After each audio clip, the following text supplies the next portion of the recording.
ಸಂತಾಪ ಸೂಚನೆಗೆ ಬೆಂಬಲವನ್ನು ಸೂಚಿಸ್ತಾ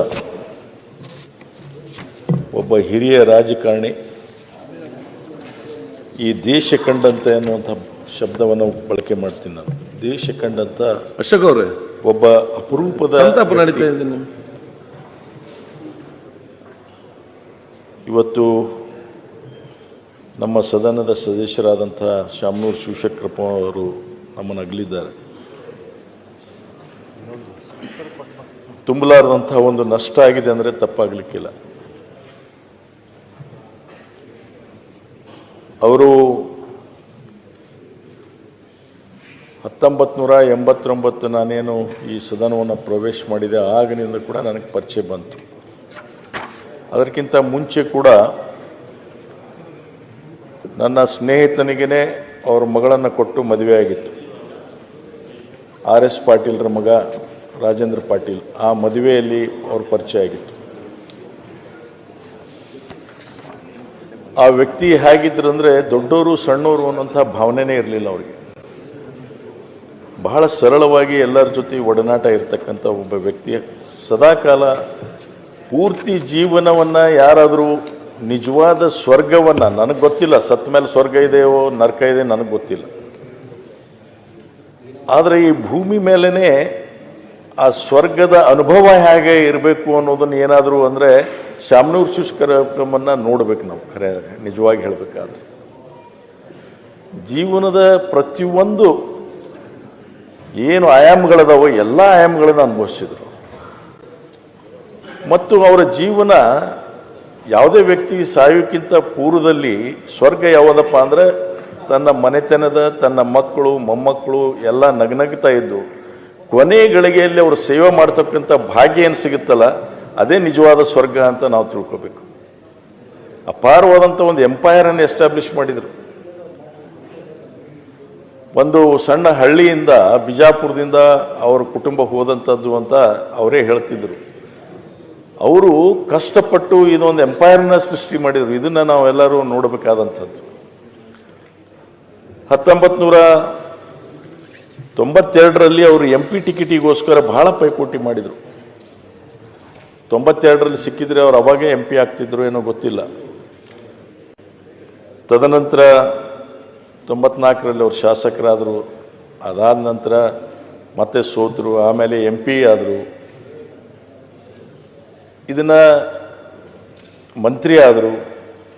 ಮತ್ತು ಎಲ್ಲ ರಾಜಕೀಯ ನಾಯಕರ ಜೊತೆ ದೇವರಾಜ ಅರಸುಲಿಂದ ಹಿಡ್ಕೊಂಡು ಬೊಮ್ಮಾಯಿಯವರಿಂದ ಹಿಡ್ಕೊಂಡು ವೀರೇಂದ್ರ ಪಾಟೀಲಿಂದ ಹಿಡ್ಕೊಂಡು ದೇವೇಗೌಡರಿಂದ ಹಿಡ್ಕೊಂಡು ಯಾರೇ ನಾಯಕರು, ಇಂದಿರಾ ಗಾಂಧಿಯವರಿಂದ ಹಿಡ್ಕೊಂಡು ಎಲ್ಲ ನಾಯಕರು ಕೂಡ ಅವರನ್ನು ಗುರುತಿಸುವಂಥ ಒಂದು ಕೆಲಸ ಆಯಿತು.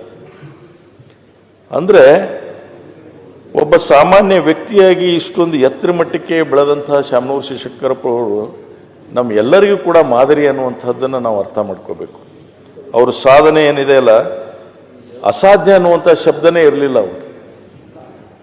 ಒಂದು ಸಂದರ್ಭದಲ್ಲಿ ನೆನಪು ಮಾಡಿಕೊಡ್ತೇನೆ, ನಾನು ಅವ್ರಿಗೆ ಒಂದು ಮೆಡಿಕಲ್ ಸೀಟ್ ಕೇಳಕ್ಕೆ ಹೋಗಿದ್ದೆ.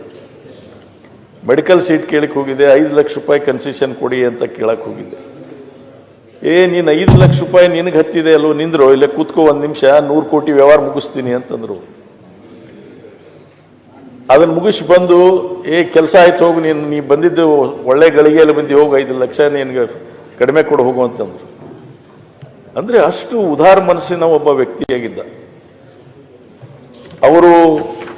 ನನ್ನ ಪಕ್ಕದ ಸೀಟೆ, ಈಗ ನೀವು ಪಕ್ಕದ್ದೇ ಅಲಾಟ್ ಮಾಡಿದ್ದೀರಿ ನನಗೆ. ನಿಜವಾಗಿಯೂ ನಮ್ಮ ತಂದೆಗಿಂತ ವಯಸ್ಸಿನಲ್ಲಿ ದೊಡ್ಡವರು. ಹಲವಾರು ರಾಜಕಾರಣಿಗಳಿಗೆ ತಂದೆ ಸ್ವರೂಪ ಆಗಿ ಅವರು ಏನಪ್ಪ ಅಂದರೆ ಒಬ್ಬ ಮೆಂಟರ್ ಆಗಿ ಕೆಲಸ ಮಾಡಿದಂಥವ್ರು ಹಲವಾರು ರಾಜಕಾರಣಿಗಳು. ಮತ್ತು ಮಕ್ಕಳನ್ನೆಲ್ಲರನ್ನೂ ಕೂಡ ಮಕ್ಕಳೆಲ್ಲ ಅವರ ಸ್ನೇಹಿತರಾಗಿ ನೋಡ್ತಿದ್ರು. ಹೀಗಾಗಿ ಇವತ್ತು ಒಬ್ಬ ಖ್ಯಾತ ಉದ್ಯಮಿಯಾಗಿ, ಒಬ್ಬ ಶಿಕ್ಷಣ ಸಂಸ್ಥೆಯನ್ನು ನಿರ್ಮಾಣ ಮಾಡಿದಂಥ ಶಿಕ್ಷಣ ಪ್ರೇಮಿಯಾಗಲಿ, ಸಾಮಾಜಿಕ ರಂಗದಲ್ಲಿ ಧರ್ಮ ಮತ್ತು ಯಾವುದೇ ಧರ್ಮ ಆಗಲಿ ಎಲ್ಲ ಧರ್ಮದ ಸಮಾಜದ ಕೆಲಸವನ್ನು ಮಾಡ್ತಾ ಬೆಳೆದಂಥ ವ್ಯಕ್ತಿಯನ್ನು ನಾವು ಕಳ್ಕೊಂಡು ವೈಯಕ್ತಿಕವಾಗಿ ಮತ್ತು ಸಮಾಜ ಇವತ್ತು ಬಡವಾಗಿದೆ ಅಂದರೆ ತಪ್ಪಾಗಲಿಕ್ಕಿಲ್ಲ. ನಾವು ಇವತ್ತೇನು ಅವ್ರಿಗೆ ಶ್ರದ್ಧಾಂಜಲಿ ಸಲ್ಲಿಸ್ತಾ ಇದ್ದೇವೆ. ನಿಜಕ್ಕೂ ಕೂಡ ಆ ಭಗವಂತ ಅವರು ಇನ್ನೊಂದು ರೂಪದಲ್ಲಿ ಹುಟ್ಟಿ ಬರಲಿ ಅಂತ ನಾವು ಹಾರೈಸ್ತೇವೆ. ಮತ್ತೊಬ್ಬ ಶಾಮನೂರು ಶಿವಶಂಕರಪ್ಪ, ಅವರ ಚಿರಂಜೀವಿ ಮಲ್ಲಿಕಾರ್ಜುನ್ ಅವರು ಈಗಾಗಲೇ ನಮ್ಮ ಜೊತೆ ಮಂತ್ರಿಯಾಗಿದ್ದಾರೆ. ಮತ್ತು ಸಿದ್ದರಾಮಯ್ಯ ಸಾಹೇಬ್ರನ್ಕಿ ಅವ್ರು ಬಂದರೆ ಏನು ಯಜಮಾನ್ರೇ ಬಂದ್ರಿ ಅಂತ ಕರಿತಿದ್ರು ಅವ್ರನ್ನ. ಅದನ್ನು ನೆನಪಾಗುತ್ತೆ ನಾವು, ಏನು ರೀ ಯಜಮಾನ್ರಿ ಬಂದ್ರಿ ಅಂತಿದ್ರು. ಅಂದುಕೂಡೇನೆ ಬಂದು ಏನಂತೆ ಆಮೇಲೆ ಸಾಹೇಬರು 1 ನಿಮಿಷ ಕೂತ್ಕೊಳ್ಳಿಪ್ಪ ಅನ್ನೋರು, ಅವ್ರು ಮಾತಾಡಿ ಕಳಿಸ್ಬಿಡೋರು. ಅವನು ಅವರಿಗೆ ಸಮಯದ ಪ್ರಜ್ಞೆ ಭಾಳ ಇತ್ತು ಅಧ್ಯಕ್ಷರೇ. ಈ ಎತ್ತರಕ್ಕೆ ಬೆಳೀಲಿಕ್ಕೆ ಅದೊಂದು ಕಾರಣ. ಕಾಮನ್ ಸೆನ್ಸ್ ಆ್ಯಂಡ್ ಸಮಯ ಪ್ರಜ್ಞೆ ಭಾಳ ಮುಖ್ಯ ಒಬ್ಬ ವ್ಯಕ್ತಿ ಬೆಳೀಲಿಕ್ಕೆ. ನೀವು ರಾತ್ರಿ 4 ಗಂಟೆಗೆ ಅಪಾಯಿಂಟ್ಮೆಂಟ್ ಕೊಡ್ರಿ, 4 ಗಂಟೆಗೆ ಕರೆಕ್ಟಾಗಿ ಹಾಜರಾಗ್ತಿದ್ರು. ಬೆಳಿಗ್ಗೆ 6 ಗಂಟೆ ಅಂತನ್ರಿ, 6 ಗಂಟೆಗೆ ಹಾಜರಾಗ್ತಿದ್ರು.